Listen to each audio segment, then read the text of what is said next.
আসসালামু আলাইকুম প্রিয় শিক্ষার্থীরা, আজ আমরা বিভূতিভূষণ বন্দ্যোপাধ্যায় রচিত মাটির ভেপু গল্পটি পড়ব। গল্পটি লেখক সাধু ভাষায় রচনা করেছেন। আমরা সহজ সরল প্রমিত ভাষায় বোঝার চেষ্টা করব। লাইন ধরে ধরে তোমরা পড়ায় যুক্ত হও। আশা করি সবাই তোমরা ক্লাসে যুক্ত হয়েছ। গল্পটি আমরা পড়া শুরু করি। সকালবেলা 8টা কি 9টা, সকাল 8টা কি 9টার কথা বলা হয়েছে। হরিহরের পুত্র আপন মনে রোয়াকে বসিয়া খেলা করিতেছে। তাহার একটা ছোট টিনের বাক্স আছে, সেটার ডালা ভাঙা। হরিহরের পুত্র এখানে প্রথম আমরা দেখতে পাই, সে রোয়াকে মানে বারান্দায় বসে খেলা করছে। তার একটা ছোট টিনের বাক্স আছে। টিনের বাক্স মানে আগের দিনের যে বিয়ে শাদিতে দেওয়া হতো, তোমরা হয়তো অনেকে দেখেছো অনেক নাটকে সিনেমায়। টিনের বাক্স মানে টিনের সুটকেস, সেরকম ছোট একটা টিনের বাক্স, সেটার ডালা ভাঙা। ডালা ভাঙা মানে কি, উপরের যে ঢাকনাটা সেটা ভাঙা। বাক্সের সমুদয় সম্পত্তি সে উপর করিয়া মেঝেতে ঢালিয়াছে। মেঝেতে মানে মাটিতে ঢেলেছে। একটা রং ওঠা কাঠের ঘোড়া, মানে তার মধ্যে কী কী সম্পত্তি তার ছিল সেগুলো আমরা দেখি। রং ওঠা একটা কাঠের ঘোড়া, 4 পয়সা দামের একটা টোল খাওয়া টিনের ভেপুপাশি। একটা টিনের ভেপুবাসি আছে, তার মধ্যে আবার টোল খাওয়া মানে ট্যাপ পড়া, সেটার দাম কত? 4 পয়সা। গোটা কত করি। এগুলি সে মায়ের অজ্ঞাত সারে লক্ষ্মী পূজার করির চুপড়ি হইতে খুলিয়া লইয়াছিল ও পাছে কেহ টের পায় সেই ভয়ে সর্বদা লুকাইয়া রাখে। একটা 2 পয়সা দামের পিস্তল। আর কি ছিল? একটা পিস্তল ছিল, তার দাম 2 পয়সা। কতকগুলো শুকনো নাটা ফল, কিছু শুকনো নাটা ফল রয়েছে। দেখতে ভালো বলিয়া তাহার দিদি কোথা হইতে অনেকগুলি কুড়াইয়া আনিয়াছিল। কিছু তাহাকে দিয়াছে, কিছু নিজের পুতুলের বাক্সে রাখিয়া দিয়াছে। খান কত খাপড়ার কুচি। খাপড়ার কুচি মানে কি, মাটির বাসন কোসন আছে না, সেগুলো ভাঙা আর কি, ভাঙা ভাঙা টুকরা। গঙ্গা যমুনা খেলিতে এই খাপড়াগুলির লক্ষ্য অব্যর্থ বলিয়া বিশ্বাস হওয়ায় সে এগুলি সযত্নে বাক্সে রাখিয়া দিয়াছে। এগুলি তাহার মহামূল্যবান সম্পত্তি। এতগুলি জিনিসের মধ্যে সে টিনের বাঁশিটা কয়েকবার বাজাইয়া সেটির সম্বন্ধে বিগত কৌতূহল হইয়া তাহাকে এক পাশে রাখিয়া দিল। প্রথমে সে কী করলো, টিনের বাঁশিটাকে বাজালো, তারপর এক পাশে সরিয়ে রাখলো। কাঠের ঘোড়া নাড়াচাড়া করা হইয়া গিয়াছে, সেটিও এক পাশে পিজারা পোলের আসামির ন্যায় পড়িয়া আছে। কাঠের ঘোড়াটা নাড়াচাড়া করছে কিছুক্ষণ, তারপর সেটাকেও এক পাশে রেখেছে। সেটা কেমনভাবে আছে? পিজারা পোলের আসামির ন্যায় পড়ে আছে। বর্তমানে সে গঙ্গা যমুনা খেলিবার খাপড়াগুলিকে হাতে লইয়া মনে মনে দাওয়ার উপর গঙ্গা যমুনার ঘর আঁকা কল্পনা করিয়া, মানে ওই বারান্দায় মেঝেতে গঙ্গা যমুনার ঘর আঁকা কল্পনা করিয়া চোখ বুজিয়া খাপড়া ছুঁড়িয়া দেখিতেছে তাক ঠিক হইতেছে কিনা।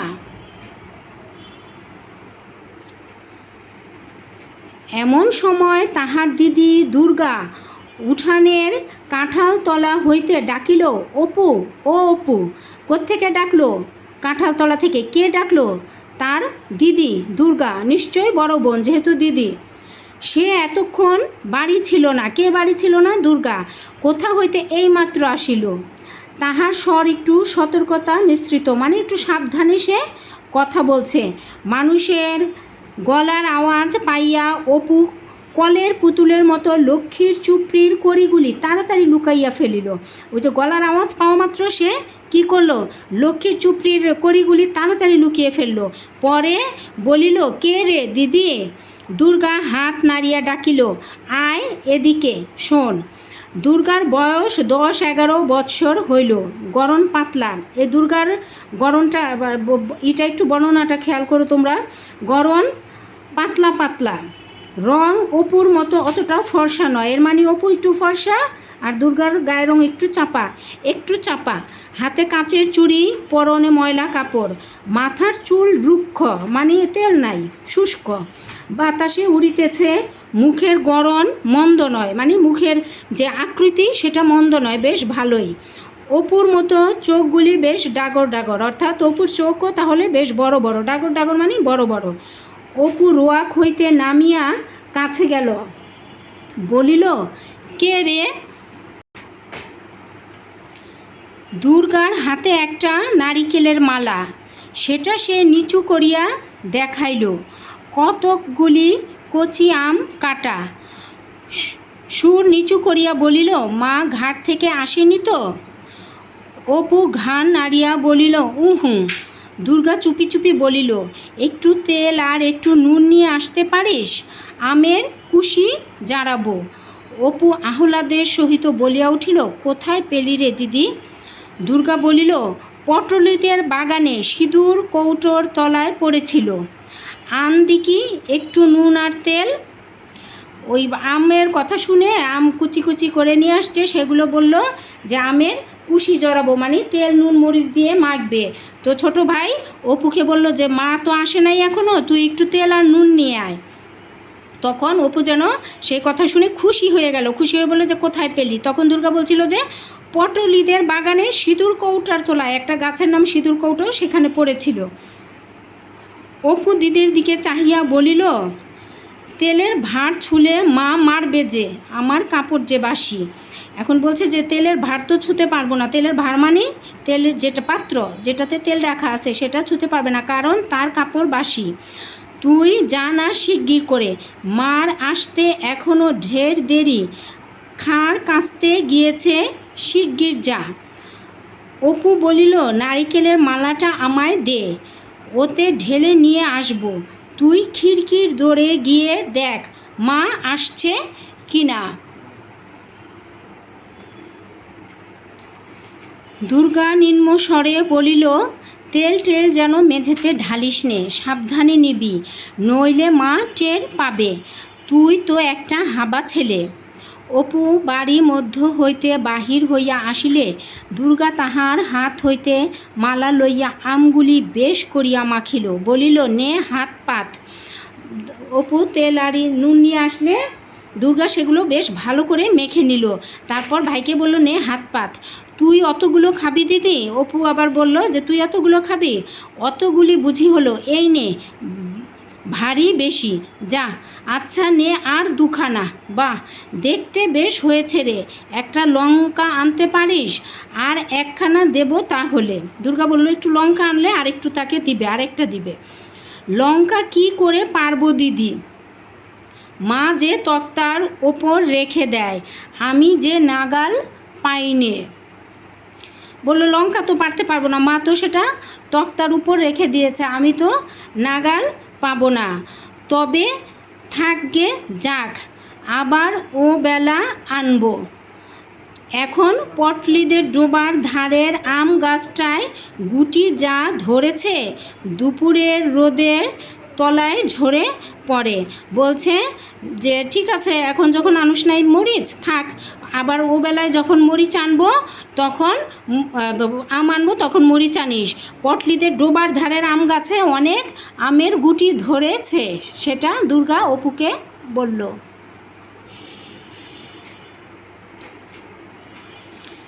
দুর্গাদের বাড়ির চারিদিকেই জঙ্গল। হরিহর রায়ের জ্ঞাতি ভাতা নীলমণি রায় সম্প্রতি গত বৎসর মারা গিয়াছে। তাহার স্ত্রী পুত্র কন্যা লইয়া নিজ পিত্রালয়ে বাস করিতেছেন। বলছে দুর্গাদের বাড়ির চারিদিকেই জঙ্গলের মতো। হরিহর হচ্ছে দুর্গার বাবা, তার জ্ঞাতি ভাই মানে আত্মীয় ভাই নীলমণি, তার নাম নীলমণি রায়। সম্প্রতি কিছুদিন হলো আর কি, সে মারা যাওয়ার ফলে তার স্ত্রী ছেলে মেয়ে নিয়ে বাবার বাড়িতে চলে গিয়েছেন, সেখানেই থাকেন। কাজেই পাশের এ ভিটাও জঙ্গলাবৃত হইয়া পড়িয়া আছে। পাশের ওই ভিটাটাও মানে পাশের ওই যে হরিহর রায়ের যে জ্ঞাতি ভাতা নীলমণি রায়, তার বাড়িটাও জঙ্গলের মতো হয়ে আছে।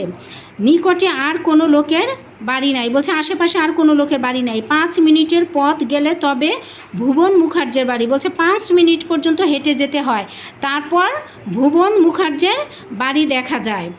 হরিহরের বাড়িটাও অনেক দিন হইয়া গেল, মেরামত হয় নাই। হরিহরের বাড়ি মানে দুর্গাদের বাড়িও অনেক দিন হয়েছে, মেরামত হয় নাই। সামনের দিকে রোয়াক ভাঙা, ফাটলে বন বিছুটি ও কালো মেঘ গাছের বন গজাইয়াছে।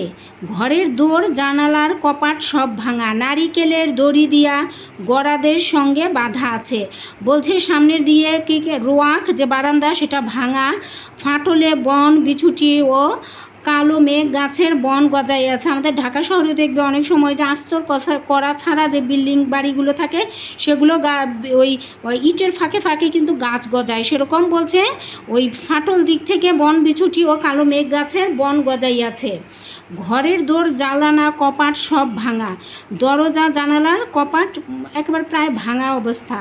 নারিকেলের দড়ি দিয়া গড়াদের সঙ্গে বাঁধা আছে। বলছে নারিকেলের ওই যে হয় মালা, সেগুলো থেকে সেগুলো পাট দিয়ে দিয়ে এক ধরনের দড়ি তৈরি হয়, সেই দড়ি দিয়ে সেটা গড়াদের সঙ্গে বেঁধে রেখেছে। খিড়কির দোর ঝনাত করিয়া খুলিবার শব্দ হইল।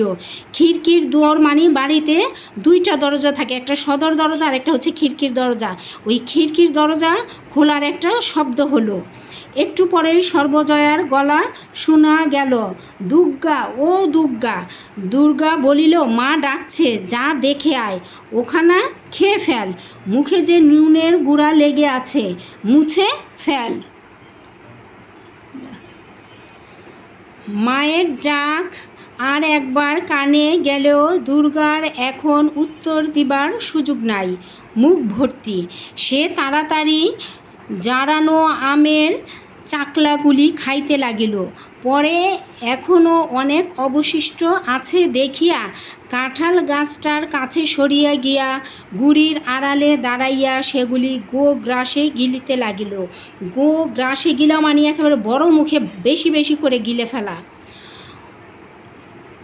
মায়ের ডাক শুনে কি করলো, সে একেবারে বেশি বেশি করে খেতে লাগলো এবং পাশে কাঁঠাল গাছটার গুড়ির আড়ালে মানে সরে দাঁড়ালো, গাছটার আড়ালে গিয়ে দাঁড়াইয়া বেশি বেশি গিলতে লাগলো। অপু তাহার পাশে দাঁড়াইয়া নিজের অংশ প্রাণপণে গিলিতেছিল, কারণ চিবাইয়া খাওয়ার আর সময় নাই। একেবারে প্রাণ যায় যায় অবস্থা, একবার খালি গিলছিল। চিবাইয়া খাওয়ার আর সময় নাই। মা চলে আসছেন। খাইতে খাইতে দিদির দিকে চাহিয়া সে দোষ সম্বন্ধে সচেতনতা সূচক হাসিল। খেতে খেতে দিদির দিকে সচেতনতা সূচক হাসলো, মানে নিজেরা দোষ করছে সেজন্য। দুর্গা খালি মালাটা এক টান মারিয়া ভেরেন্ডা কাঁচার বেড়া পার করিয়া নীলমণি রায়ের ভিটার দিকে জঙ্গলের মধ্যে ছুঁড়িয়া মারিল। খাওয়া শেষে পরে কী করলো, ওই যে মালাটা, নারিকেলের মালাটা, সেটাকে এমন জোরে মারলো যে ভেরেন্ডা কাঁচার বেড়া পার হয়ে নীলমণি রায়ের খালি ভিটার জঙ্গলের মধ্যে যেয়ে পড়ল। ভাইয়ের দিকে চাহিয়া বলিল, মুখটা মুছে ফেল না বাদর, নুন লেগে রয়েছে যে। ভাইয়ের দিকে চেয়ে বলল যে মুখ মুছ তাড়াতাড়ি, মুখে যে লবণ লেগে আছে। পরে দুর্গা নিরীহ মুখে বাড়ির মধ্যে ঢুকিয়া বলিল, কি মা, কোথায় বেরুনো হয়েছিল শুনি? মা বললেন আর কি, একলা নিজে কত দিকে যাব, সকাল থেকে খাড় কেচে গা গতর ব্যথা হয়ে গেল, একটুখানি কুটো গাছটা ভেঙে 2খানা করা নেই, কেবল পাড়ায় পাড়ায় টোকলা সেধে বেড়াচ্ছেন। সে বাদর কোথায়? সে বাদর কি এইখানে? মা বললেন আর কি যে কাজ করতে করতে তার তো অনেক গা ব্যথা হয়ে গেছে, তো একটুখানি কাজ আগানোর লোক নাই, মানে ওই যে দুর্গা তো এদিক সেদিক খালি ঘুরে বেড়ায়। এখন আবার বলছে যে সে বাদর কোথায়? সে বাদরকে অপুর কথা জিজ্ঞেস করলো। অপু আসিয়া বলিল, মা খিদে পেয়েছে। অপু এসে কোনো কথা না বার্তা না মাঝখান থেকে মাকে বলল, মা খিদে পেয়েছে। রোসো একটুখানি দাঁড়াও বাপু, একটুখানি হাঁফ জিরোতে দাও। তোমাদের রাত দিন খিদে আর রাত দিন ফাই ফরমাজ। ও দুর্গা, দেখ তো বাছুরটা হাঁক পারছে কেন? মা বলল, থামো থামো একটু, আর কি ছেলেকে বলছে, কাকে বলছে? অপুকে। থামো থামো একটু, দাঁড়াও বাপু, একটুখানি জিরোতে দাও আমাকে, অনেক কাজ করে আসছে না। তোমাদের রাত দিন শুধু খিদে আর ফাই ফরমাজ মানে হুকুম জারি। ও দুর্গা, দেখ তো, কি বললো? তিনি কিন্তু দুর্গা বলতেন না, দুর্গা। ও দুর্গা, দেখ তো বাছুরটা হাঁক পারছে কেন, মানে বাছুরটা ডাকাডাকি করছে। খানিকটা পরে সর্বজয়া রান্নাঘরের দাওয়ায় বটি পাতিয়া শশা কাটিতে বসিল। কিছুক্ষণ জিরানোর পরে সর্বজয়া হচ্ছে দুর্গার মায়ের নাম, সে রান্নাঘরের দাওয়ায়, রান্নাঘরের বারান্দায় বটি পাতিয়া শশা কাটতে বসলো। অপু কাছে বসিয়া পড়িয়া বলিল, কাছে বসিয়া পড়ে বলল, আর একটু আটা বের করো না মা, মুখে বড্ড লাগে। এখন মুখে বড্ড লাগে, কেন লাগে দেখো কি বলছে। দুর্গা নিজের ভাগ হাত পাতিয়া লইয়া সংকুচিত সুরে বলিল, চাল ভাজা আর নেই মা। বলছে যে দুর্গা নিজের যে মা দিল সেটা সে হাত পেতে নিয়ে মাকে আবার জিজ্ঞেস করলো, মা চাল ভাজা কি আর নেই? অপু খাইতে খাইতে বলিল, চিবানো যায় না, আম খেয়ে দাঁত টোকে। আর কিছু কিন্তু বলে নাই। দুর্গার ভ্রুকুটি মিশ্রিত চোখ টেপায় বাধা পাইয়া তাহার কথা অর্ধপথেই বন্ধ হইয়া গেল। তাহার মা জিজ্ঞাসা করিল, আম কোথায় পেলি? এখন বলছে যে ওই যে ভ্রুকুটি মানে সে চোখ দেখাই আসছে ভাইকে, কি ওখানেই কথাটা, ওই যে আম খেয়ে দাঁত টোকের পরেই আর বলতে দিল না।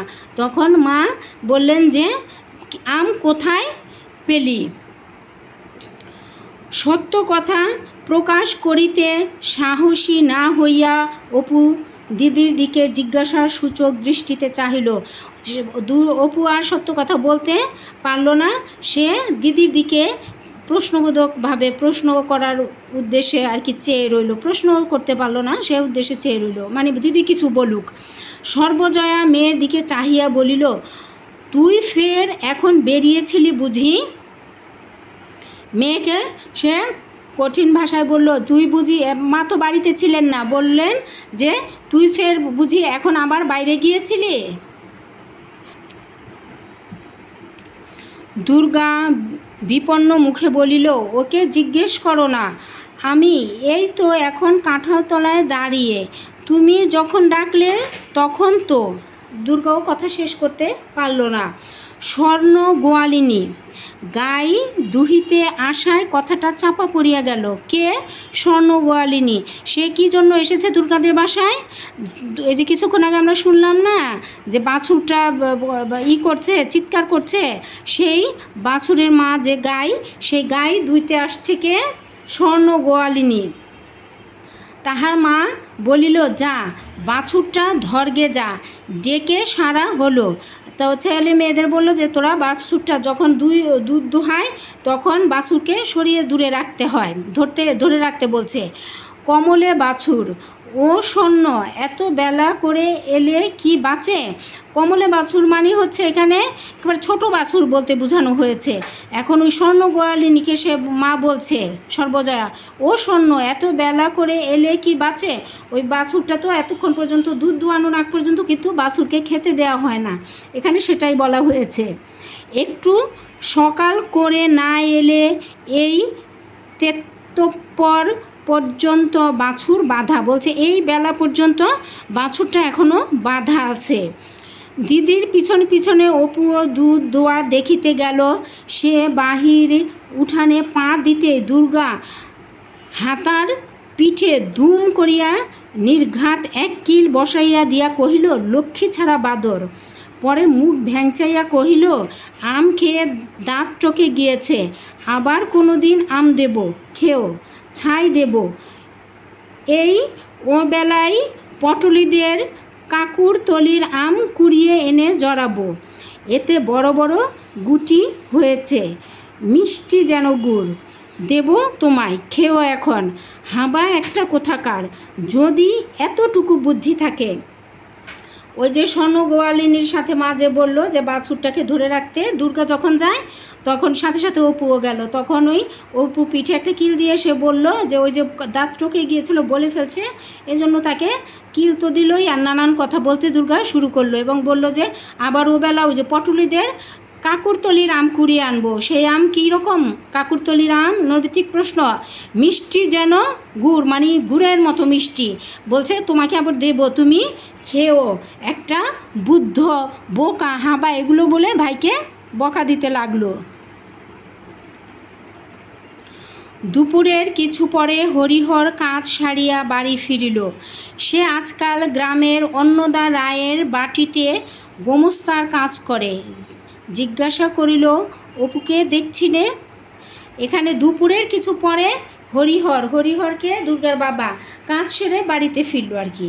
সে আজকাল গ্রামের কার বাড়িতে? তাদের গ্রামেরই অন্নদা রায়ের বাটিতে, মানে হচ্ছে বাড়িতে গোমস্তার কাজ করে।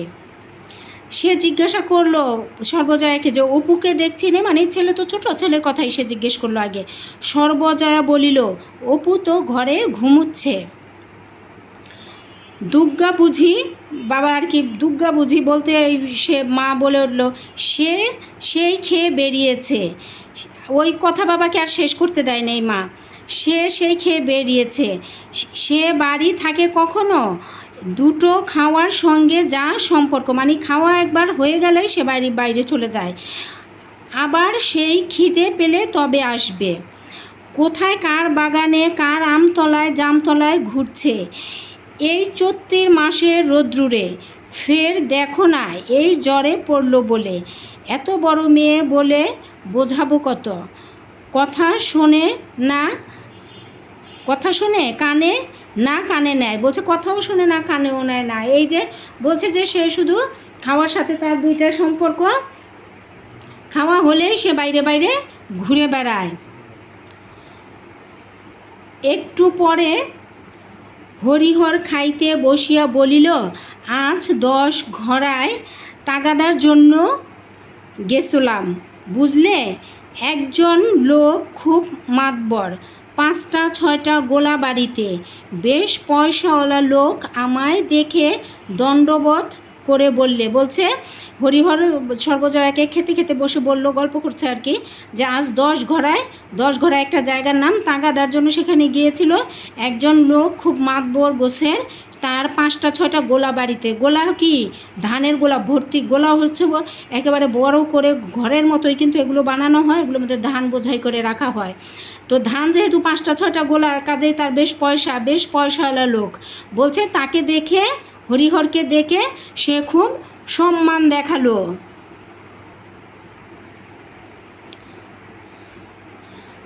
দাদা ঠাকুর, আমায় চিনতে পাচ্ছেন? আমি বললাম, না বাপু, আমি তো কই। বললে, আপনার কর্তা থাকতে তখন পূজা আচ্ছায় সব সময় তিনি আসতেন, পায়ের ধুলো দিতেন। আপনারা আমাদের গুরুতুল্য লোক। এবার আমরা বাড়িশুদ্ধ মন্ত্র নেব ভাবছি, তা আপনি যদি আজ্ঞে করেন।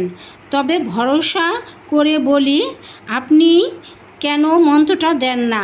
তা আমি তাদের বলেছি আজ আর কোনো কথা বলবো না, ঘুরে এসে 2-1 দিনে, বুঝলে? মানে ওই যে ওই লোকটা এসে দাদা ঠাকুর বলে তার সামনে এসে দাঁড়ালো, মাতবর গোছের লোকটা। তারপর এসে বলল যে আপনি কি আমাকে চেনেন কি না? তখন ওই যে দুর্গার বাবা কিন্তু তাকে চিনতে পারে নাই। তারপর সে খুব বলল যে আগের আমাদের এখানে যে পূজা অর্চনায় হতো, আপনারা আসতেন, আমাদের গুরুতুল্য আপনারা। এবার আমরা বাড়ি শুদ্ধ লোকের মন্ত্র নেব, তবে আপনি সেই মন্ত্রটা দিবেন। কিন্তু তখন সাথে সাথে যদি করে ফেলে, বলে ফেলে, তাহলে কিন্তু একটা দাম থাকে না, মূল্য থাকে না কথার, নিজের ওয়েট থাকে না। এই জন্য সে বলল যে ঠিক আছে, আমি বুঝে দেখি। সর্বজয়া ডালের বাটি হাতে দাঁড়াইয়াছিল, বাটি মেঝেতে নামাইয়া সামনে বসিয়া পড়িল। বলিল, হাগো, তা মন্দ কি? দাও না ওদের মন্তর। কি জাত? হরিহর সুর নামাইয়া বলিল, বলো না কাউকে। সৎগোপ, জাতের নাম হচ্ছে সৎগোপ, যারা মন্ত্র চাইল তাদের। তোমার তো আবার গল্প করে বেড়ানোর স্বভাব। এখন হরিহর সর্বজয়াকে বলছে যে তুমি কাউকে বলো না, তারা হলো সৎ গোত্রের লোক। এখন তোমার তো আবার বাড়ি বাড়ি গল্প করার স্বভাব, ঘাটে যাবা গল্প করবা, বাড়িতে বাড়িতে যাবা গল্প করবা, এগুলো কাউকে বলো না। আমি আবার কাকে বলতে যাব, তা হোক গে সৎ গোপ দাও গিয়ে দিয়ে, এই কষ্ট যাচ্ছে। ওই রায়বাড়ির 8টা টাকা ভরসা, বলছে ওই যে রায়বাড়িতে যে হরিহর গোমস্তার কাজ করে সেখান থেকে মাসে 8 টাকা দেয়, সেটাই বলছে যে ওই রায়বাড়ির 8টা টাকাই তো ভরসা, তাও 2-3 মাস অন্তর তবে দেয়। বলছে তাও প্রতি মাসে দেয় না, 2-3 মাস পর পর দেয়। আর এদিকে রাজ্যের দেনা, ওই টাকা দিয়ে তো আর সংসার চলে না, কাজেই অনেক দেনা করে ফেলছে। কাল ঘাটের পথে সেজো ঠাকুরন বললে, সেজো ঠাকুরন নিশ্চয়ই তাদের গ্রামে কেউ আছে, তিনি বললেন, বৌমা আমি বন্ধক ছাড়া টাকা ধার দেই নে, তবে তুমি অনেক করে বললে বলে দিলাম। সেজো ঠাকুরন কি বলছিল, যে বৌমা আমি বন্ধক, কিছু একটা বন্ধক রেখে, মানে কোনো একটা কিছু জমা রেখে তারপর টাকা ধার আনতে হয় তার কাছ থেকে, কিন্তু ও সর্বজয়া পরিচিত লোক দেখে বলছে তোমাকে দেখে বন্ধক ছাড়াই দিয়েছি। আজ 5 মাস হয়ে গেল, টাকা আর রাখতে পারবো না। বলছে 5 মাস হয়ে গেছে, টাকা আর তোমাদের কাছে রাখতে পারবো না, এবার আমার টাকা আমাকে ফিরিয়ে দাও। এদিকে রাধা বৈষ্ণবের বউ তো ছিঁড়ে খাচ্ছে, দুবেলা তাগাদা আরম্ভ করেছে। আর আরেকজন পাওনাদার আছে, সে হচ্ছে রাধা বৈষ্ণবের বউ, সে বলছে যে একেবারে দুবেলা সকাল বিকাল দেখলেই শুধু তাগাদা করছে, মানে টাকা চাইছে। ছেলেটার কাপড় নেই, ছেলেটাকে এখানে অপুর কাপড় নেই, 2-3 জায়গায় সেলাই, বাছা আমার তাই পরে হাসি মুখে নেচে নেচে বেড়ায়। বলল সেটা পরেই, ছোট মানুষ তো বোঝে না, সেটা পরেই সে আনন্দে ঘুরে ফিরে খেলে বেড়ায়। আমার এমন হয়েছে যে ইচ্ছে করে একদিকে বেরিয়ে যাই। সর্বজয়া বলল যে আমার আর এগুলো ভালো লাগে না, একদিকে চলে যেতে ইচ্ছে করে। আর একটা কথা ওরা বলছিল বুঝলে, এটা আবার বলল, কে হরিহর বলতে শুরু করলো, বলছিল গায়ে তো বামুন নেই, আপনি যদি এই গায়ে উঠে আসেন তবে জায়গা জমি দিয়ে বাস করাই, গায়ে একঘর বামুন বাস করানো আমাদের বড্ড ইচ্ছে। হরিহর সর্বজয়াকে বললো যে তারা আরও একটা কথা বলছিল, তাদের গায়ে কোনো বামুন নাই, এজন্য হরিহর যদি পরিবার সহ সেখানে যেতে চায় তারা জায়গা জমি দিবে, তাদের খুব ইচ্ছে যে গায়ে একটা বামুন বাস করায়, তা কিছু ধানের জমি টমিও দিতে রাজি, পয়সার তো অভাব নেই, আজকাল চাষাদের ঘরে লক্ষ্মী বাঁধা, ভদ্র লোকেরাই হয়ে পড়েছে হা ভাত জো ভাত। এখানে এই লাইনটা কিন্তু খুবই গুরুত্বপূর্ণ, আজকাল চাষাদের ঘরে লক্ষ্মী বাঁধা। আজকাল চাষাদের ঘরে লক্ষ্মী বাঁধা কি, এই যে এখানে হরিহরের কথা বলা হয়েছে, দুর্গার বাবা, তারা কিন্তু জমি জামা চাষবাস এই সকল করে না, তারা ওই যে কী করে বামুন, তারা গলায় পৈতা লাগিয়ে তারা কি করে, অমুককে ওই যে দেয়, মন্ত্র দেয়, অমুককে এইটা করে ওইটা করে, আর কি বামুন তো তারা কাজ করে না। এজন্য বলছে যে যারা এই ধরনের কাজকর্ম করবে তাদের আজকাল আর পয়সা নাই, পয়সা যারা চাষবাস করছে, জমি জামা চাষ করছে, তারা ফসল ঘরে তুলছে, তাদের ঘরেই আজকাল পয়সা। আর আমাদের মতো যারা ভদ্রলোক সেজে বেড়ায় তাদের হাত ভাত মানে শব্দের অর্থ কি, ভাতের অভাব। আগ্রহে সর্বজয়ার কথা বন্ধ হইবার উপক্রম হইল এক্ষুনি, তা তুমি রাজি হলে না কেন? বলছে এসব কথা শুনে সর্বজয়া খুব আগ্রহ দেখালো এবং বলল, তা তুমি রাজি হওনি কেন? বললেই হতো যে আচ্ছা আমরা আসবো, ওরকম একটা বড় মানুষের আশ্রয় এ গায়ে তোমার আছে কি? শুধু ভিটে কামড়ে পড়ে থাকা। বলল যে তুমি কেন বলো নাই যে আমরা আসবো, রাজি হও নাই কেন, আর কি মোট কথা। হরিহর হাসিয়া বলিল, পাগল, তখনই কি রাজি হতে আছে? ছোট লোক ভাববে ঠাকুরের হাঁড়ি দেখছি শিখে উঠেছে,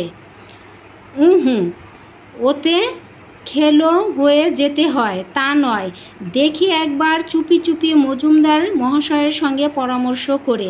বলছে হরিহর তখন হেসে বলল যে তুমি কি একটা পাগল, তখনই কি রাজি হতে হয়? সাথে সাথে কেউ কিছু বললে একটু সময় নিয়ে বলতে হয়, তা না হলে তো তারা বলবে যে আমাদের হাঁড়ি শিখেই উঠেছে। তারপর বলল যে দেখি চুপচাপ করে আস্তে আস্তে মজুমদার মহাশয়ের সঙ্গে একটু পরামর্শ করে দেখি। আর এখন ওঠো বললেই কি ওঠা চলে?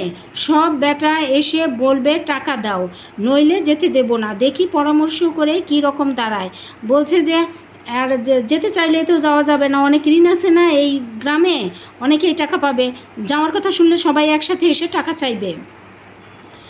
এই সময়ে মেয়ে দুর্গা কোথা হইতে পা টিপিয়া টিপিয়া আসিয়া বাহিরের দুয়ারের আড়াল হইতে সতর্কতার সহিত একবার উকি মারিল এবং অপর পক্ষ সম্পূর্ণ সজাগ দেখিয়া ওধারে পাঁচিলের পাশ বাহিয়া বাহির বাটির রোয়াকে উঠিল।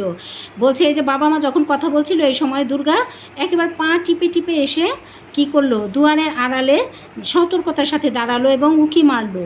উকি মেরে দেখলো যে ভিতরের লোকজন কথা বলছে। তখন সে কী করলো, পাঁচিলের পাশ ঘেঁষিয়া ওই বাড়ির রোয়াকে যে উঠল। দালানের দুয়ার আস্তে আস্তে ঠেলিয়া দেখিল উহা বন্ধ আছে। ওই দরজা ধাক্কা দিয়ে দেখলো যে দরজা বন্ধ। এদিকে রোয়াকে দাঁড়ানো অসম্ভব। রোয়াকে মানে বারান্দায় দাঁড়ানো যাচ্ছে না, রৌদ্রের তাপে পা পুড়িয়া যায়। রৌদ্রের এমন তাপ যে মাটি গরম হয়ে আছে, পা পুড়ে যায়। কাজেই সে স্থান হইতে নামিয়া গিয়া উঠানের কাঁঠাল তলায় দাঁড়াইল। সেখান থেকে নেমে যে উঠানের যে কাঁঠাল গাছ ছিল সেখানে যেয়ে দাঁড়াইল। রৌদ্রে বেড়াইয়া তাহার মুখ রাঙা হইয়া উঠিয়াছে, মানে রৌদ্রে থেকে মুখ একেবারে লাল হয়ে গেছে। আঁচলের খুঁটে কি কতকগুলো যত্ন করিয়া বাঁধা। আঁচলের খুঁটে মানে কি, অনেকের মা আঁচলে কি টাকা পয়সা বেঁধে রাখেন, শাড়ির আঁচলে, ওড়নার আঁচলে টাকা পয়সা বাঁধেন, ঘরের চাবি বাঁধেন, সেটা হচ্ছে আঁচলের খুঁট।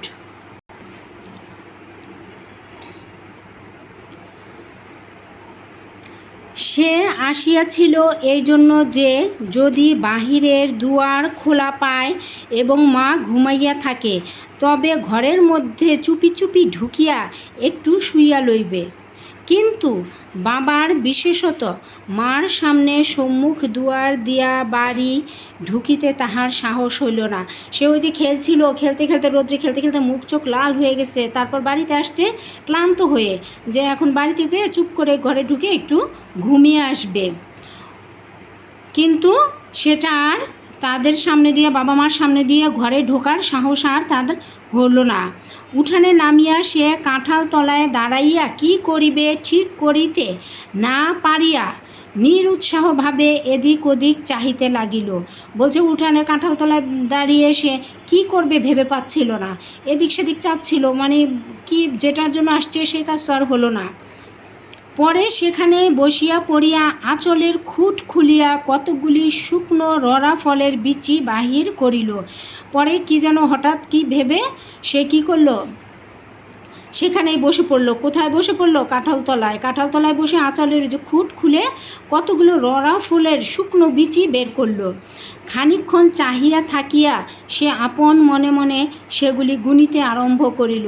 খানিকক্ষণ চেয়ে রইল রড়া ফলের বিচিগুলোর দিকে, তারপর গুনতে শুরু করলো। 1 2 3 4 26টা হইল। পরে সে 2 3টা করিয়া বিচি হাতের উল্টা পিঠে বসাইয়া উঁচু করিয়া ছুঁড়িয়া দিয়া পরে হাতের সোজা পিঠ পাতিয়া ধরিতে লাগিল।